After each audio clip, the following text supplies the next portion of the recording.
प्रत्येक अमावस्या के दिन एक कटोरी में पंचामृत बनाकर ले जाते हैं। दूध, दही, शहद, घी, शक्कर, ये सब मिलाकर यदि आप लेकर जाते हैं और ले जाकर भगवान शंकर के सामने समर्पित करते हैं, एक बेलपत्री अशोक सुंदरी, अभी तक आपने जो बेलपत्री चढ़ाई है अशोक सुंदरी के ऊपर, डंडी का मुख जहां से पानी बहता है उस ओर रखा जाता है। पर जब हमें ऐसा लग रहा है कि हमारे पितृ भूखे हैं या हमारे पूर्वज प्यासे हैं या उनको भाग नहीं मिल रहा, इसलिए मेरा कोई काम नहीं हो रहा, इसलिए शिव राजी नहीं हो रहा है, तो ये बेलपत्री के भाग को बदल दिया जाता है। ये बेलपत्री अशोक सुंदरी की जगह पर जब चढ़ाया जाता है तो ये पत्ती का जो भाग है जहां से पानी बहता है उस ओर रखा जाता है और ये डंडी का भाग शिवलिंग की ओर रखा जाता है। और यहीं पर भगवान शंकर को जो तुम पंचामृत बनाकर लेकर गए हो वो पंचामृत चढ़ाया जाता है और वही पंचामृत थोड़ा सा शिवलिंग पर चढ़ा दिया जाता है। उसके बाद में पितृ पूर्वज जल की आस नहीं रखते, न भोजन की आस रखते हैं, क्योंकि शंकर उनको तृप्त कर देते हैं, शिव उनको पूर्ण कर देते हैं। पितृदोष के 4 लक्षण सबसे प्रबल। पहला लक्षण है 1 रुपया कमाओ, 1.25 रुपए खर्च हो रहे हैं, समझ लेना पितरों का दोष है। दूसरे नंबर का, एक व्यक्ति घर में बीमार है, ठीक हुआ, दूसरा बीमार पड़ गया, घर में कोई ना कोई निरंतर बीमार पड़ा हुआ है। तीसरे नंबर पर आप कोई पूजन की थाली लगाए, किसी को भोजन देने जा रहे थे, किसी को पानी देने जा रहे थे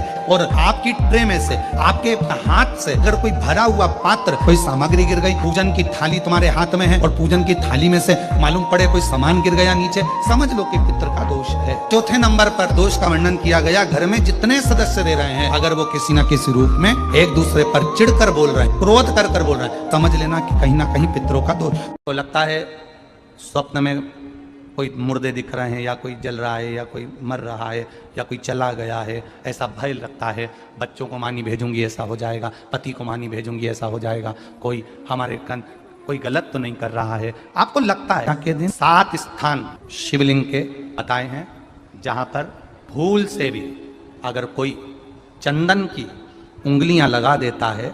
7 स्थान ऐसे हैं जहां चंदन की मात्र उंगलियां लगा देने से ही शिव पितृलोक के पितरों को मुक्ति प्रदान करके वैकुंठ लोक का निवास दे देते हैं। 7 स्थान, और वो 7 स्थान जो चंदन के बताए गए हैं।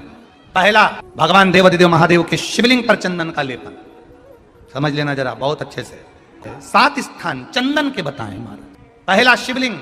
दूसरा, जहां गणेश जी का स्थान है, मालूम है ना सबको, जम के बोलो जरा, मालूम है ना सबको, जहां गणेश जी का स्थान है वहां अलग से गणेश जी बैठे, वहां नहीं, शिवलिंग में जलाधारी के ठीक सामने, राइट में गणेश, लेफ्ट में कार्तिकेय, बीच में अशोक सुंदरी। तो पहला चंदन बाबा के शिवलिंग पर, दूसरा गणेश जी पर चंदन की उंगली, तीसरा षडानंद कार्तिकेय पर चंदन की उंगली, चौथा अशोक सुंदरी पर चंदन की उंगली, पांचवा जलाधारी पर चंदन की उंगली, छठा जो शिवलिंग का जल बह रहा है इसके ठीक विपरीत की ओर चंदन की उंगली, और 7वां चंदन नंदी के मस्तक के ऊपर जो 2 सींग लगे रहते हैं उस पर चंदन की उंगली। ये कब लगाई जाती है? या तो अमावस्या के दिन आपको लगता है कि हमारे पूर्वजों का उद्धार नहीं हुआ, हमारे पूर्वजों का कल्याण नहीं हुआ, कहीं अधोगति में कोई चला गया है, उसका बस एक बार, रोज नहीं जरूरत है, प्रतिदिन जरूरत ही नहीं, महीने में एक बार अगर अमावस्या के दिन भी आपने चंदन के थोड़ा सा चंदन अगर मेरे देवादिदेव महादेव को 7 स्थान पर समर्पित किया है। अशोक यहाँ पर वर्णन कर रही है, मैना, धन्य और कला की कथा कर रही है। तीनों ने सनकादि ऋषियों से मांगा। चंदन भगवान को अति प्रिय होता है और चंदन ही एक ऐसा होता है जो पितरों को भी प्रिय होता है, जिसका स्पर्श मात्र लगने से पूर्वजों का कल्याण हो जाता है, वो चंदन का 7 स्थान। घर में यदि क्लेश उत्पन्न हो जाता है, आपका धन, आपकी प्रॉपर्टी, आपकी जमीन, आपका प्लाट, आपका दुकान, आपका पैसा, यदि किसी ने कब्जा कर लिया और छोड़ नहीं रहा, प्रत्येक अमावस्या के दिन पीपल के वृक्ष के नीचे जाकर 2 दीप लगाइए घी के। दोनों दीप के सामने एक हल्दी का चावल, एक कुंकू का चावल का दाना रख दीजिए और स्वधा स्वधा स्वधा स्वधा 3 बार कह दो और स्मरण करो, हे हमारे कुलदेव, पितृदेव, शिवदेव, महादेव, कृपा कर कर मेरा जो जमीन है, मेरा जो धन है, मेरी जो प्रॉपर्टी है, मेरा पैसा लोगों ने हथिया लिया, देते नहीं। अपना गोत्र बोलकर स्मरण कर कर बाबा मेरा धन मुझे वापिस ला कर दो। एक अमावस्या पर करो, फिर अगली अमावस्या करो, ऐसे 2-4 अमावस्या करोगे। जिसने ले रखा है वो खुद सोचेगा कि मुझे क्या हुआ, कि मुझे देना है, उसका पैसा चुकाना है, धन रखेगा नहीं। पितृ सुधा का नाम स्मरण करते से, जब हम सुधा सुधा सुधा सुधा कहते हैं, पितृ उसको स्वीकार करते हैं। जैसे अग्निदेव की धर्म पत्नी स्वाहा, क्या है, जम के बोलो जरा, स्वाहा। जब हम यज्ञ करते हैं, सांकल ले देते हैं, ओम वैष्णवे स्वाहा। स्वाहा बोलते से ही अग्नि देवता की धर्म पत्नी उस भाग को देवताओं को देती है।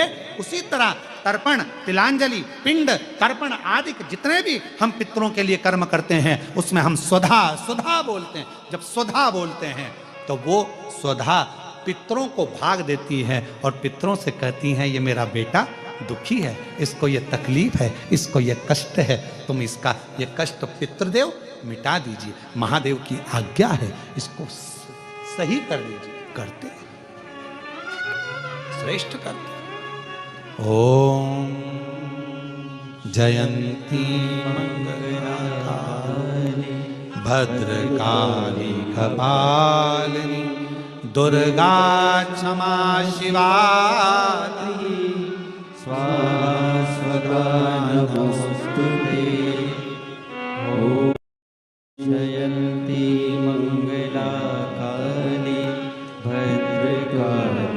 स्वधा का उच्चारण हमको सुख प्रदान करता है, स्वधा का उच्चारण हमें संपदा प्रदान करता है। अगर किसी व्यक्ति के जीवन में खो गया, कर्जे में डूब गया, कर्जा बहुत हो गया, पैसा चले गया, गाड़ी चली गई, मकान चले गया, सब गिरवे रखा गया, सब कुछ समाप्त हो गया, उसको प्रत्येक प्रदोष को, प्रत्येक अमावस्या को घी का दीप किसी भी पेड़ के नीचे, ये 5 वृक्ष बताए हैं पितृभाव के, उन 5 वृक्ष में से कहीं पर भी बड़, पीपल, आंवला, शमी, बेलपत्र आदि 5 वृक्ष में से किसी भी वृक्ष के नीचे प्रज्वलित करे और काम ना करे, उसका कर्जा चूकता ही है, चूकता। 4 कितना भी पितृदोष हो, कितना भी, बेटों की शादी नहीं हो रही, बेटियों का संबंध नहीं आ रहा, घर में क्लेश बना हुआ है, अशांति बनी हुई है, मानसिक टेंशन बना हुआ है, 1 रुपये कमाओ 1.25 रुपये खर्च हो रहा है, कोई समझ में नहीं आ रहा, कोई रास्ता नहीं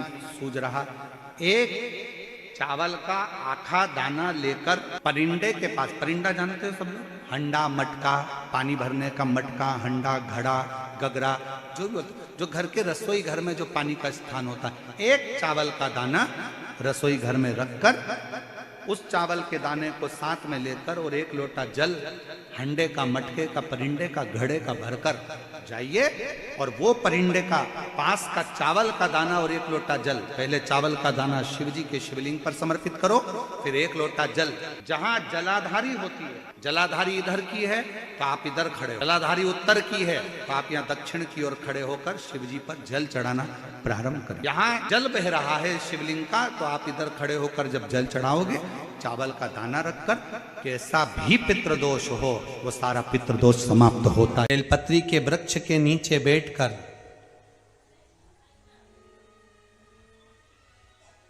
हाथ में 1 बेलपत्र का पत्ता रखकर आप पंचाक्षर मंत्र नमः शिवाय, ओम नमः शिवाय या श्री शिवाय नमस्तुभ्यम या महामृत्युंजय मंत्र का स्मरण कर रहे हो, पर डंडी का भाग अपनी ओर, बेलपत्र की बीच वाली पत्ती का भाग बीच वाली उंगली की ओर रखकर अगर आप स्मरण कर रहे हैं और अपनी काम ना कर कर बेलपत्री के वृक्ष के नीचे बैठकर उस पत्ते को सम्मुख रखकर बाबा से विनय कर कर एकांत में उस बेलपत्री के वृक्ष की छांव में, बेलपत्री के वृक्ष की छांव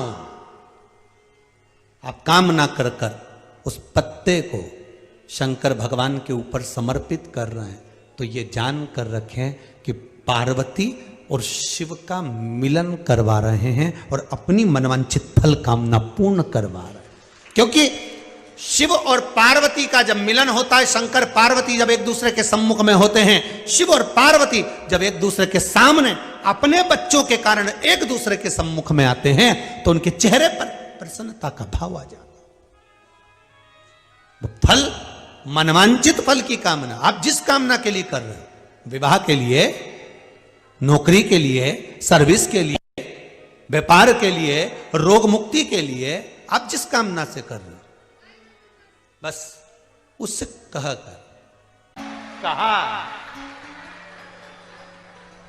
त्रिशूल को पकड़ते हैं, एक जगह से पकड़ते हैं कि 3 जगह से पकड़ते हैं? एक जगह से। त्रिशूल में नोक कितनी होती है? 3।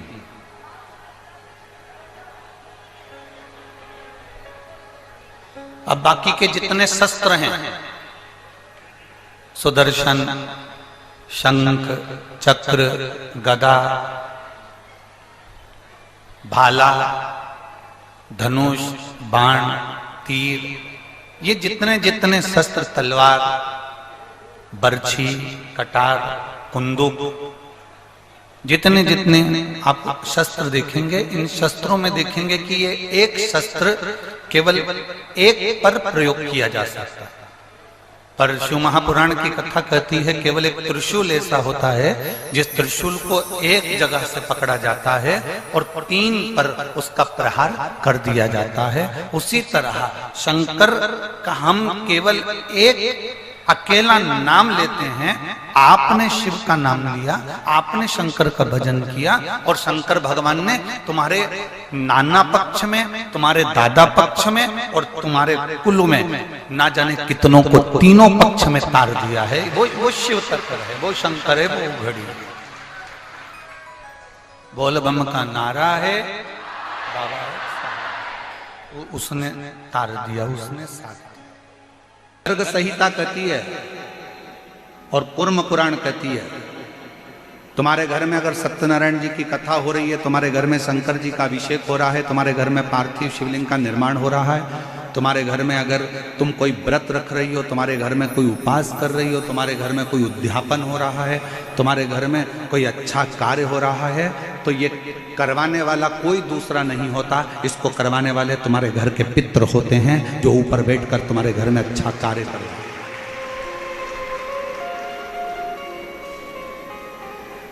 पार्वती जी को अगर शिव जी के शिवलिंग की पूजन की महत्वता कोई बता रहा है, तो पार्वती जी को पूजन की महत्वता उनके नाना नानी ने बताई, पितरों ने बताई। इसीलिए तो शंकर जी को जल चढ़ाने वाले को पितृदोष नहीं लगता। क्यों नहीं लगता? क्योंकि शिव जी पर आप जल चढ़ाते हो ना, तो शंकर भगवान का चढ़ा हुआ जल हस्त कमल की ओर जाता है पार्वती जी के, और पार्वती जी के हस्त कमल पर जैसी जल जाता है तो नाना नानी बड़े प्रसन्न हो जाते हैं अपनी नातिन को देखकर कि मेरी नातिन पर लोग पूजन कर रहे हैं, जल चढ़ा रहे हैं, तो पितृ आशीर्वाद देते हैं। शंकर पर जल चढ़ाने पर 3 दोष समाप्त हो जाते हैं।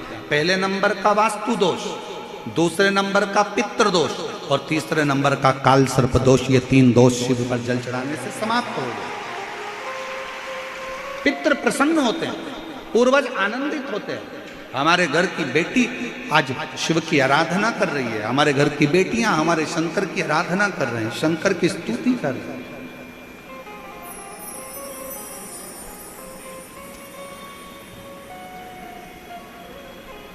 शिव आराधना में डूबे हुए हैं।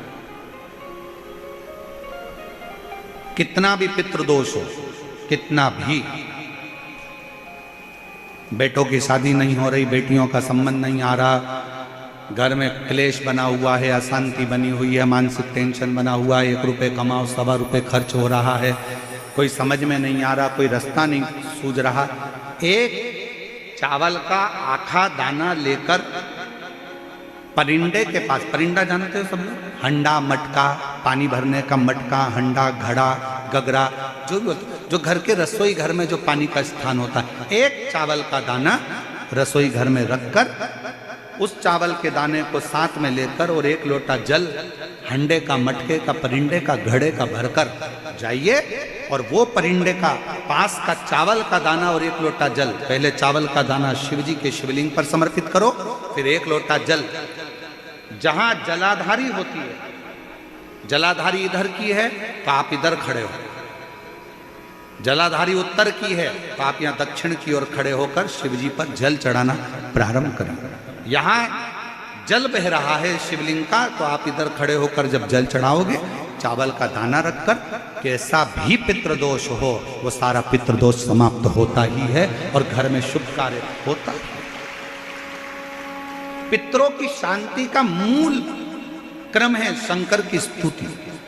कोई न कह दिया वास्तु के हिसाब से तुम्हारी बाथरूम गलत बनी है, तुम्हारा दरवाजा बना है गलत, तुम्हारा रसोई घर गलत बना हुआ है, सीढ़ियां गलत बनी है, ये गलत बना है, वो गलत बना है, सारा तोड़ तोड़ा के तुमने बार बार बनाया, सीढ़ी इधर लगा दी उसके कहने पर, तुमने बाथरूम उधर बना ली उसके कहने पर, उसके बाद भी घर में शांति नहीं है, पूरा वास्तु के हिसाब से मकान बनाया, पूरे वास्तु के हिसाब से घर बनाया, उसके बाद भी अगर शांति नहीं है तो कुछ मत करो, एक लोटा जल शिव जी को चढ़ाओ और शंकर जी को एक लोटा जल चढ़ाकर वही जल अशोक सुंदरी पे चढ़ाओ, गणेश कार्तिकेय पर चढ़ाओ और वही जल उठाकर थोड़ा सा लेकर आओ, घर के चार कोने में उस जल को छींटना प्रारंभ करो, वास्तु दोष अपने आप समाप्त हो जाएगा। आपको बाथरूम बदलने की जरूरत नहीं, घर बदलने की जरूरत नहीं, व्यापार बदलने की जरूरत नहीं, अपने आप धीरे धीरे धीरे धीरे बदलता चला।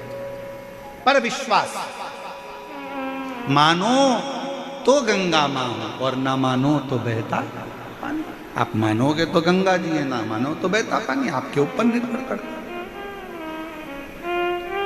इस घर में से एक लोटा जल देवाधिदेव महादेव को चढ़ाने के लिए निकलता है, घर के अंदर से एक लोटा जल निकलकर जब शंकर के मंदिर में जाता है, उसी समय पर 3 दोष उसके घर के समाप्त हो जाते हैं। पहले नंबर का, घर के अंदर से जल गया तो वास्तु दोष समाप्त हो गया। दूसरे नंबर पर, घर के रसोई घर में, मटके में, हंडे में, टंकी में से जल गया तो पितृदोष शांत हो गया। और तीसरे नंबर पर, घर के अंदर से जब हम जल लेकर निकलते हैं, अपना दरवाजे से बाहर निकलते हैं शिव को जल चढ़ाने के लिए, तो काल सर्प दोष समाप्त हो जाता है। ये 3 दोष उसी क्षण समाप्त। हम कहते हैं लक्ष्मी आए तो मैं दान करूं, हम कहते हैं कि लक्ष्मी आएगी तो हम दान करेंगे, पैसा आएगा तो हम दान करेंगे, धर्म करेंगे, पुण्य। आप और हम कहते हैं कि लक्ष्मी आए तो हम दान करें, और लक्ष्मी कहती है कि तुम दान करो तो मैं आऊं। दोनों एक दूसरे का इंतजार करते हैं।